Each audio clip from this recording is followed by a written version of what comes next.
Right. Chakaitika ndechekudai so. Kambani andaishandira muno muHarare. Madays akatango zvema lockdown aya nekuda kweCoronavirus yakanditumawo kuBulawayo kuti ndino deliver zvinhu ikoko. Ndasvika kuBulawayo ikoko ndopaka announcewawo lockdown negovernment vandakundikana kuti ndive ndinodzoka kuHarare nenguva.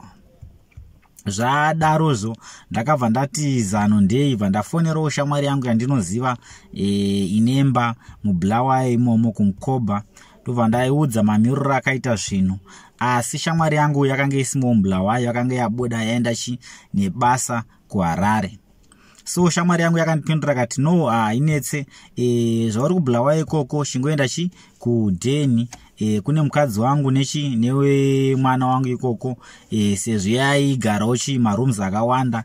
Yanditi unoita sei unongopiwo room yoita sei wogara wakamira kuti lockdown yakapera wodzokera zvako kumba kwenyu kuHarare. Apa shamwari yangu iri kuHarare ikoko yakanga yariwo nelockdown zvakare isingaite se isiri kwanisawo kudzoka kumba kwayo kuBulawayo nenguva. So ndakabva ndangoudza ndakati kana zvakadaro hama yangu hazvinetse, iwe uchita se chiendawo kuDeni kwangu zvakare unoita se ongonogarawo, then kana lockdown yapera woita se wodzokawo kumba kwenyu kuBulawayo, ini ndodzokawo kumba kwedu kuHarare. So ini ndakagara kumwedzi wese, iye akagarawo kumwedzi wese.